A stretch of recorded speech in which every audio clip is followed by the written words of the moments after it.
So what's up guys? Ito nga yung mga kasama Team LB. Dito kami sa Los Baños. Hey!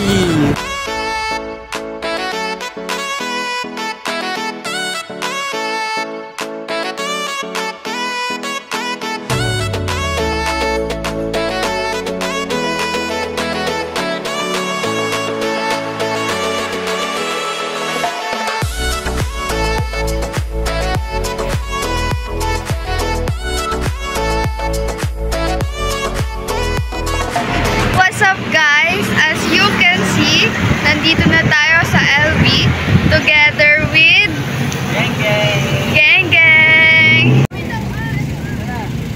UP ba yan? Tanong nyo.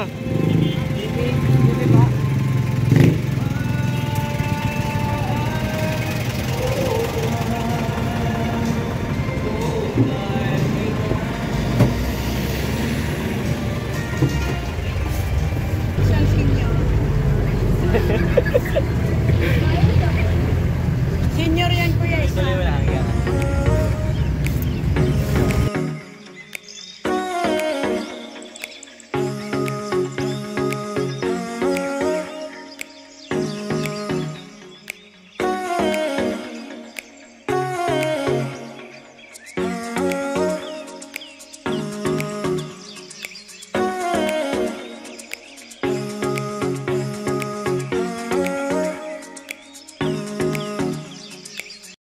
Hi guys, so ngayon pupunta kami ngayon ng art gallery. So let's go!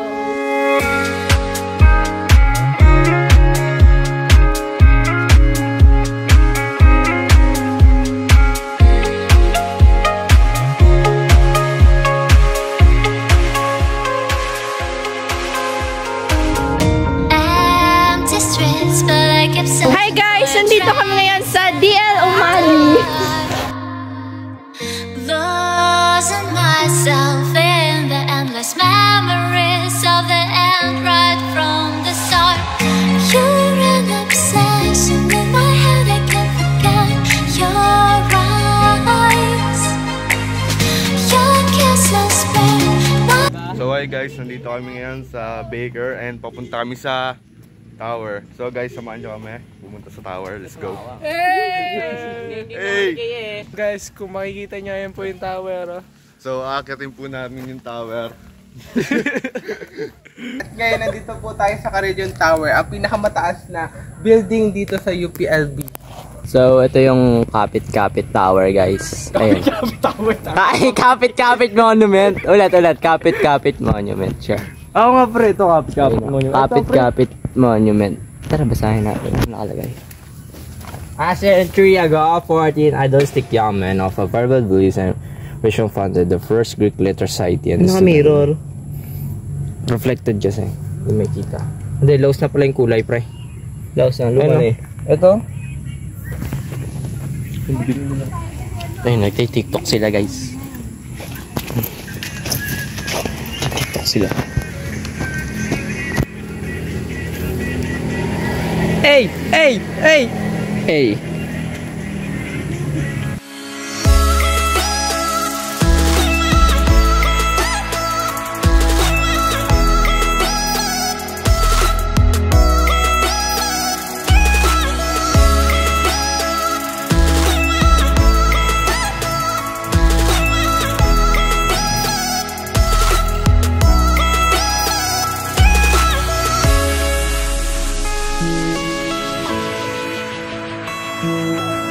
So yun guys, nandito na kami ngayon sa St. Therese Church. Sa loob po ng UPLB. Ayun. Ito po.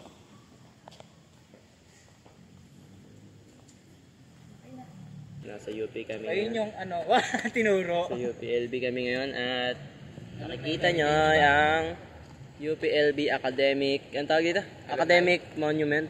Heritage Monument ata.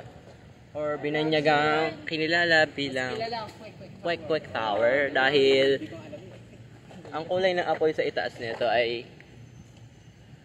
parang ano, tawag doon? Parang kakulay nito yung sikat na street food sa ano, sa Pilipinas, yung Kwek-Kwek. Harap! Ayan sila.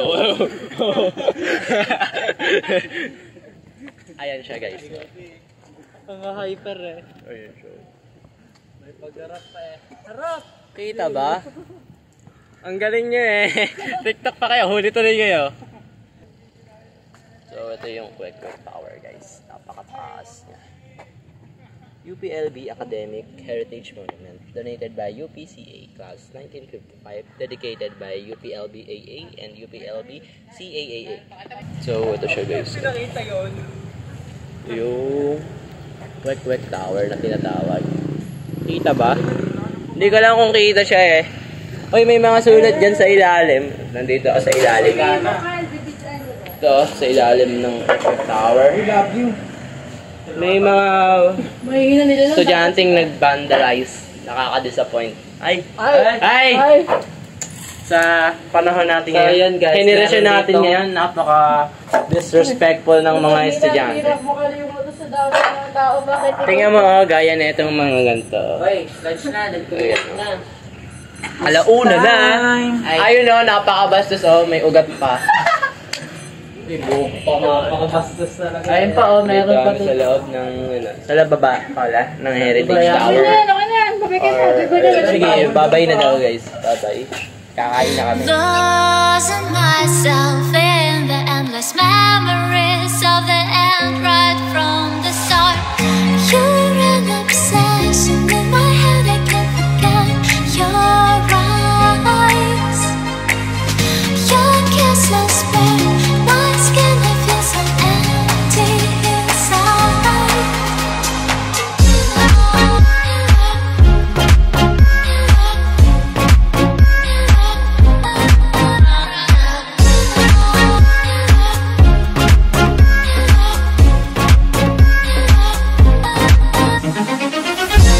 Guys, nandito kami ngayon sa bayan ng Los Baños at tigilibot namin kayo kung gaano kaganda dito sa bayan ng Los Baños. Ano, Andre? Tara na!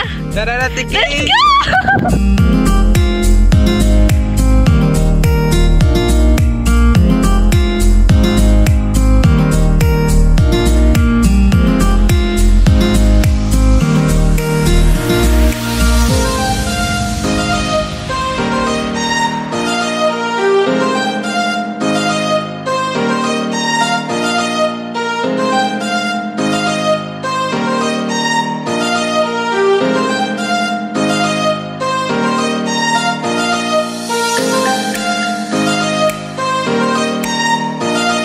Pauwi na po kami.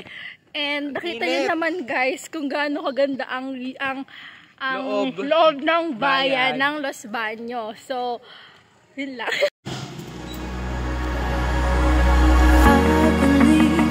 I believe in honesty. Does that sound like something you'd be into? I believe the truth can be reality. Will you roll with that? 'Cause I want you to. I'm stuck in trying to find a way to make it easier to say that there's just one thing on my mind, and I think it's time for you to realize I want you all to myself. Don't wanna share you with nobody else. So give me something to believe. Will you promise me? Hi guys! Kakauwi ko lang and super duper dami kong na-realize after namin mag-vlog. First dito is super duper ganda talaga as in ng Los Baños. And second is sobrang daming masasarap na pagkain. And lastly is mas masaya talagang maggala or mag-vlog or mag-travel kapag kasama mo ang mga kaibigan mo. Eh ikaw, Carl, anong na-realize mo? So, hi guys, nauwi na ako at ito ang na-realize ko sa aming pagbablog. Madaming mga tanawin na makikita sa Los Baños. Sana dito yung hot spring, kaso di namin napuntahan yun. UP, yung sa bayan, yung mga simbahan doon. At yung sa late na ito, di ko naisip na madami pala mapupuntahan sa Los Baños. At paborito dito ng mga pinupuntahan lagi ay yung UP. Ba't ko paborito yun? Secret. Ayun lang. Ayun ang mga na-realize ko sa aming pag-vlog. At ikaw, Garote, anong na-realize mo sa ating pag-vlog?